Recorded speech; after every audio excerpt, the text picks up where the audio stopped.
Shalom Bapak Ibu Saudara yang dikasihi oleh Tuhan, berjumpa kembali dalam renungan pastoral pada hari ini.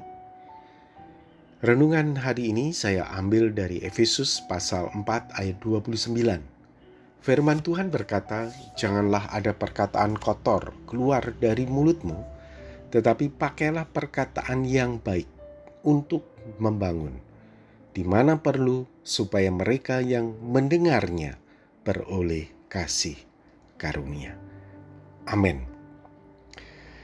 Bapak Ibu Saudara yang dikasihi oleh Tuhan, firman Tuhan mengingatkan kita untuk kita selalu menggunakan perkataan yang baik dengan tujuan supaya membangun, sehingga setiap orang yang mendengarnya beroleh kasih karunia. Saya pernah mendengar sebuah kisah seorang anak laki-laki yang pernah tinggal kelas pada kelas 2 SD.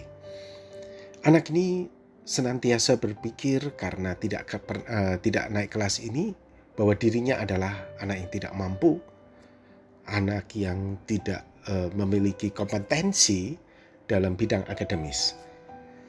Namun menariknya ada paman dia, seorang yang bijaksana, dan berkata kepadanya, "Kamu anak yang pintar, kamu memiliki potensi yang saya lihat ada di dalam dirimu luar biasa." Bapak Ibu Saudara, perkataan ini adalah perkataan yang sederhana, diucapkan kepada seorang anak laki-laki yang pada waktu itu dia berusia 10 tahun. Anak laki-laki ini terkejut dengan perkataan pamannya ini, karena sebelumnya tidak ada orang yang pernah mengatakan kepada dirinya bahwa dirinya adalah anak yang pintar. Tanpa disadarinya, perkataan pamannya yang sederhana ini telah mengubah cara pandang dirinya terhadap dirinya sendiri. Perkataan paman tersebut telah mendorong dirinya untuk menjadi seorang yang bersemangat menjalani kehidupannya. Saudara, pada mulanya anak itu memang pernah tinggal kelas. Namun perkataan dari pamannya ini telah membuat dia akhirnya justru menjadi juara kelas. Bahkan ketika dia di SMP, selama 3 tahun berturut-turut, ia telah menjadi juara 1 di kelas. Dari seorang anak yang juara terakhir di kelas, sekarang menjadi anak yang juara 1 di kelas. Bapak Ibu Saudara yang dikasihi oleh Tuhan, ini adalah salah satu contoh kisah bagaimana perkataan yang positif, perkataan yang baik itu bisa membangun hidup seseorang.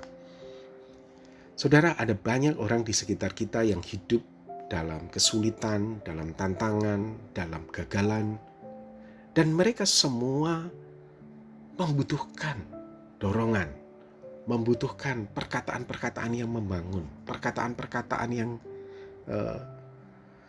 yang bisa membangkitkan semangat mereka untuk mereka keluar dari keputusasaan mereka. Dan firman Tuhan jelas menyatakan kepada kita supaya kita bisa menggunakan perkataan-perkataan kita itu secara positif untuk membangun mereka. Mari Bapak Ibu Saudara kita belajar untuk menghindari perkataan-perkataan yang negatif, perkataan-perkataan yang buruk. Dengan jelas dalam nats Alkitab yang kita baca hari ini, Paulus mendorong jemaat di Efesus pada waktu itu untuk hidup bersatu, hidup melayani seluruh tubuh Kristus melalui perkataan yang baik yang dapat membangun jemaat. Demikian juga kita, orang-orang di sekitar kita yang lemah, yang ada di dalam kesulitan, mereka membutuhkan perkataan kita yang membangun, bukan justru menjatuhkan. Melalui perkataan yang baik yang membangun tersebut, dimungkinkan mereka akan mendapatkan kasih karunia Allah.